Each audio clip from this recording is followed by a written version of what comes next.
Eine Motorradtour in der Art, wie ich sie fahre, ist zwar schön und abenteuerlich, aber auch sehr anstrengend. 14 Tage ist es mittlerweile schon her, seit ich in Richtung Island aufgebrochen bin.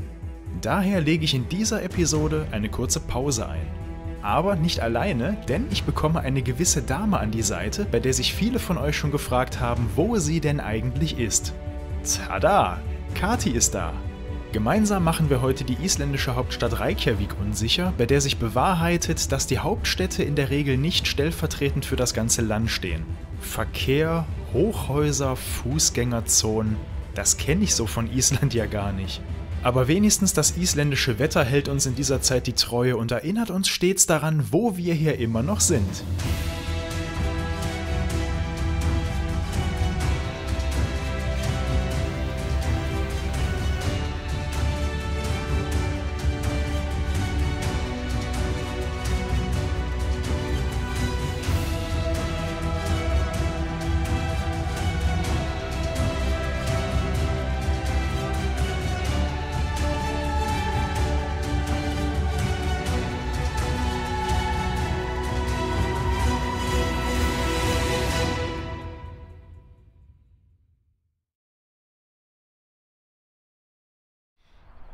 Würdet ihr erwarten, in einem so dünn besiedelten Land wie Island zäh fließenden Berufsverkehr zu erleben? Das Einzige, was mich gerade rund um Reykjavik an Island erinnert hat, waren die Autokennzeichen und der dicke Nebel, der vom Meer rüberzog. Was steht denn heute so auf dem Programm? Ich werde heute mal ein bisschen die Halbinsel südlich von Reykjavik unsicher machen, da gibt es noch sehr viel Vulkanisches zu erkunden und später fahre ich zum Flughafen, um dort eine ganz besondere Person abzuholen, mit der ich dann zusammen einen Tag in Reykjavik selbst verbringe. Und ihr könnt es hinter mir erkennen, im Süden der Insel ist tatsächlich der Frühling eingekehrt. Hinter mir wächst ein wunderschönes Feld voller Lupinen. Und nicht nur dort, auch auf dem Campingplatz hielt gestern bereits der Frühling Einzug. Nach langer Zeit sah ich nochmal Bäume und die treiben mittlerweile in zartem Grün aus, ein auf Island eher ungewöhnlicher Anblick. Dafür hat mich nach den 3 sonnigen Tagen an den Westfjorden und auf Snæfellsnes das schlechte Wetter wieder eingeholt. Es ist erneut kalt, nass und windig. Vermisst habe ich das nicht.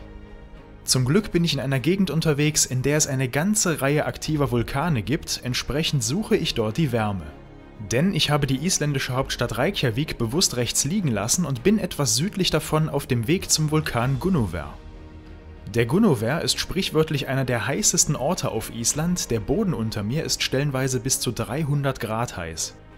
Dass es hier dampft und zischt, liegt nicht an heißen Quellen, der Wasserdampf besteht ausschließlich aus Regenwasser. An einem sonnigen Tag gäbe es hier auch keinen Dampf. Und ich wäre hier nicht auf Island, wenn es zum Gunnover keine Sage gäbe. Und zwar die von Gunnar, einer Frau, die hier im 18. Jahrhundert gelebt haben soll und der man ihren einzigen Besitz abnahm, nämlich einen Topf, um damit ihre Schulden zu bezahlen. Gunnar verlor den Verstand und in Folge auch ihr Leben, erschien ihren Peinigern später aber als rachesuchendes Gespenst.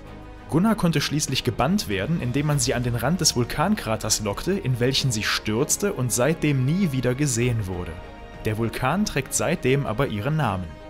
Und die schlauen Isländer nutzen natürlich auch hier die Wärme des Bodens für die Energiegewinnung. Da man von den Geothermiekraftwerken bei dem Wetter aber nichts sieht, recycle ich an dieser Stelle kurz die Aufnahmen aus Episode 3 vom Krafla Vulkangebiet.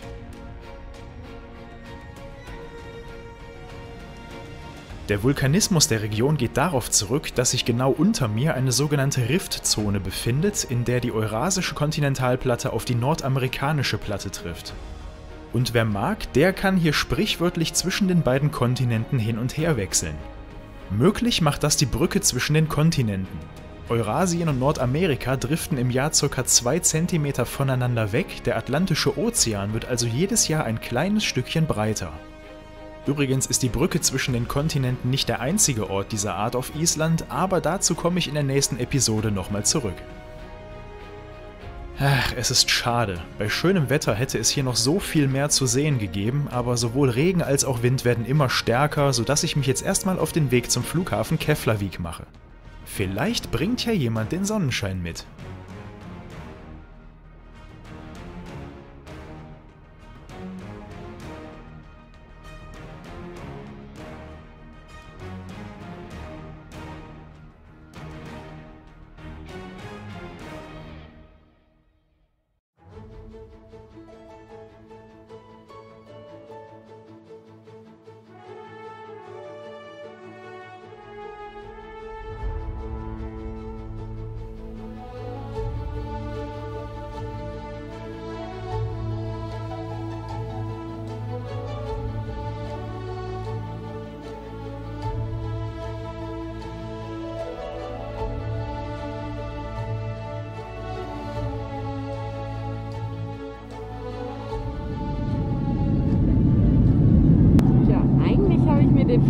hier ausgesucht, um einen schönen Blick auf Island zu bekommen, wenn wir dahin fliegen und dann die Landung machen. Das hat sich, glaube ich, erledigt und ich freue mich auf den Regen gleich.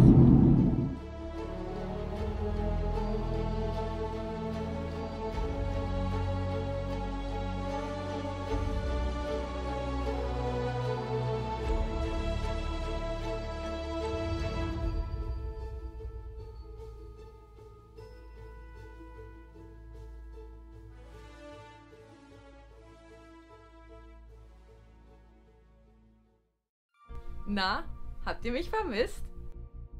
Ach Kathi, wenn du wüsstest, was ich mir hier schon alles anhören musste, dass ich einfach so ohne dich auf Tour gegangen wäre.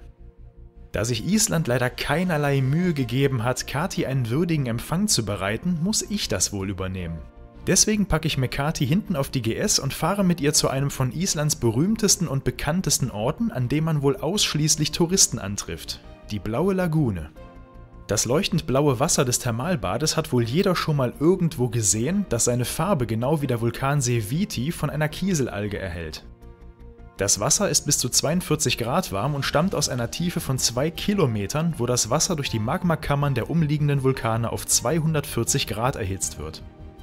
Dabei ist die Blaue Lagune eigentlich ein Abfallprodukt, denn das Wasser wurde ursprünglich nur für die Energiegewinnung durch Geothermiekraftwerke an die Oberfläche gepumpt. Nach seiner Nutzung sammelte es sich in einem See, wo Einheimische irgendwann auf die Idee kamen, im angenehm warmen Wasser zu baden. Schließlich fanden sich natürlich pfiffige Geschäftsleute, die daraus eine Touristenattraktion machten. Und eben weil die Blaue Lagune das beliebteste Reiseziel in Island ist, muss man sich diesen Spaß etwas kosten lassen. Fast 50 € kostet die günstigste Eintrittskarte, die den Eintritt, ein Getränk und eine Gesichtsmaske beinhaltet. Je nachdem, wie viel Beauty- und Körperpflege man sich dazu bucht, sind die Kosten eigentlich nach oben offen. Ihr könnt saunieren, euch massieren lassen, nett essen gehen und euch im eigenen Hotel einquartieren. Besonders bei Schuppenflechte soll das Wasser durch seinen hohen Mineralgehalt seine volle heilende Wirkung entfalten. Den erhält es dadurch, dass in der Tiefe Meerwasser durch Spalten im Felsen bis weit ins Landesinnere fließt, sich dort mit Sickerwasser verbindet und hochgepumpt wird. In die Haare sollte das Wasser besser nicht kommen, durch den hohen Siliziumanteil könnten die leicht verklumpen. Die Haut fühlt sich nach dem Bad auch irgendwie wie Gummi an, ein ganz eigenartiges Gefühl. Und zu guter Letzt der Tipp eines Isländers, den ich auf der Fähre kennengelernt hatte. Anstatt in die Blaue Lagune zu gehen, empfiehlt er das Mineralbad am Mývatn zu besuchen. Genauso warm, genauso blau, aber deutlich günstiger und weniger stark frequentiert. Ich hatte auch kurz überlegt, seinem Rat zu folgen, von Nässe hatte ich damals aber die Nase voll.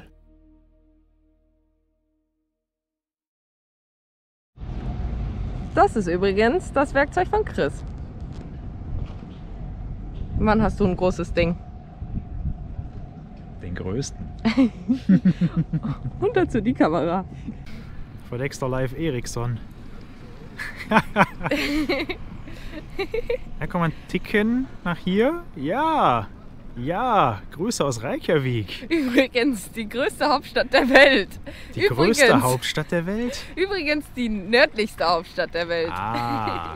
Und es leben 56% aller Isländer hier, denn von 360.000 Menschen auf dieser Insel leben 202.000 in dieser Stadt. Also lasst sie uns mal angucken. Wir haben uns da mal was gegönnt, während auch die GS einen Tag verdiente Pause macht. Nämlich das Hotel Leif Eriksson direkt gegenüber der Hallgrímskirche. Den guten Leif kann man hier gar nicht übersehen, denn er besetzt den Platz direkt vor der Kirche. Die Statue war ein Geschenk der Vereinigten Staaten an Island zur Feier des 1000-jährigen Bestehens des isländischen Parlaments, dem Althing, welches nach dem färöischen Parlament das zweitälteste der Welt ist. Und warum erzähle ich das Ganze? Weil Leif Eriksson vermutlich der wahre Entdecker Amerikas ist. Vergesst Christoph Kolumbus, Eriksson war fast 500 Jahre vorher da. Denn während Kolumbus 1492 auf den Bahamas landete, betrat Eriksson bereits um das Jahr 1000 den Boden Neufundlands. Die Hallgrímskirche wiederum ist das wohl bekannteste Gebäude Islands und ist wirklich nicht zu übersehen. Alle Wege führen zur Kirche sozusagen. Die Betonsäulen rechts und links des Turms sollen die Basaltsäulen an bekannten Landschaftspunkten imitieren, die weiße Farbe soll an die Gletscher des Landes erinnern. Naja, wem der Spritzbeton halt gefällt. Wenigstens im Inneren ein ganz normaler Kirchenbau. Wobei mir auch hier die isländische Schlichtheit gefällt, die sich zum Beispiel darin zeigt, dass die Fenster klar statt bunt sind und man dadurch von innen den Himmel und die Wolken sehen kann. Dann machen wir uns mal auf den Weg in die Innenstadt. Aber erst findet Kati wieder sofort neue Freunde.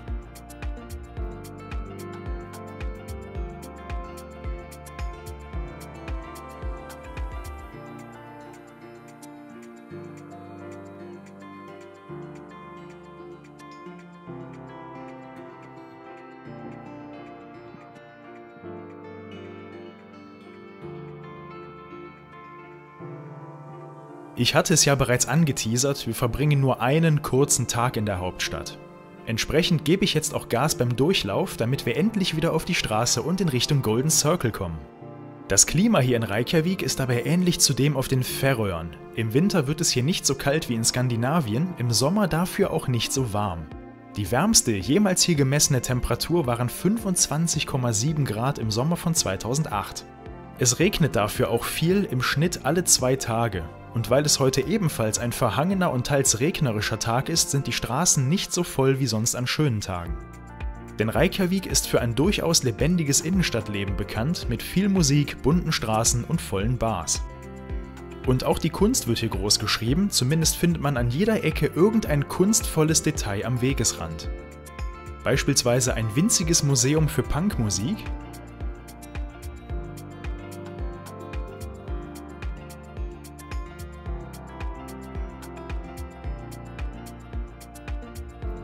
eine Reihe lustiger Ampelmännchen,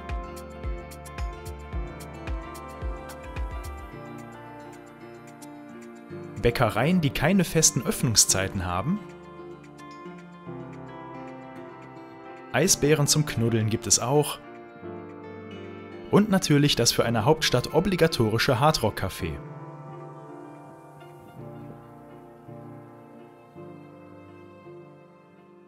Go! Ja, wir sind ja jetzt schon an ein paar Hydranten vorbeigekommen, die alle ein bisschen anders gestylt sind, als wie wir sie in Deutschland kennen. Und ich habe schon lustigerweise gesagt, hey, das hat so ein kleines süßes Hütchen auf und dann breitet er die Arme aus und tatsächlich gibt es hier jemanden, der genau das auch sich dachte und hat diesen kleinen jemanden mit einer Brille ausgestattet. Immer diese scheiß Touris, die müssen immer alles filmen und fotografieren.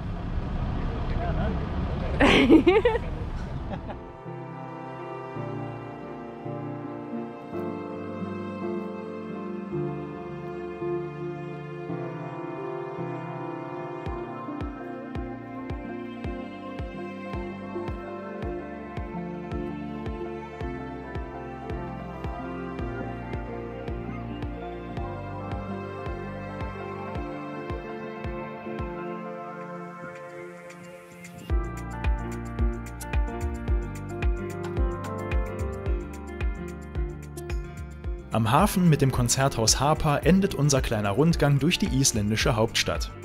Hat auf jeden Fall gut getan, mal einen Tag nicht auf dem Bock zu sitzen und auch mal etwas anderes als nur Einöde zu sehen. Aber natürlich machen wir abends noch ein wenig die Kneipen unsicher und finden einen urigen irischen Pub, in welchem wir uns ein wenig durch die Karte probieren.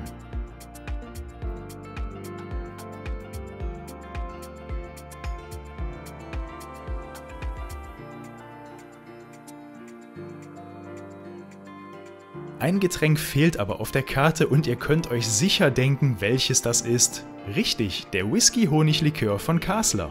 Der schmeckt sogar Kati, sichert euch also schnell eure 10% auf euren Einkauf mit dem Code GS10.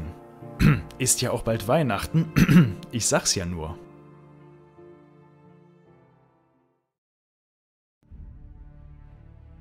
Am nächsten Morgen hauen wir uns dann endlich wieder auf die Straße und ziehen weiter. Was für ein Bild! Die GS ist eine dicke Kiste, ich habe eine dicke Kiste und da kommt jetzt noch hinten Klein Kati drauf. So voll beladen war ich noch nie unterwegs.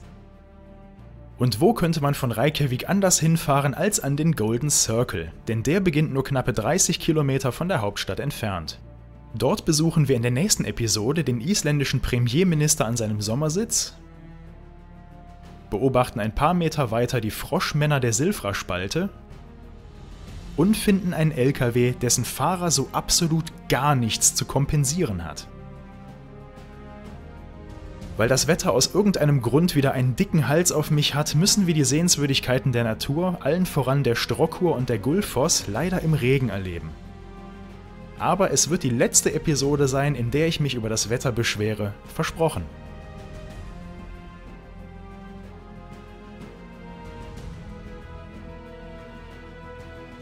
Bis dahin, danke euch fürs Mitfahren und bis zum nächsten Mal.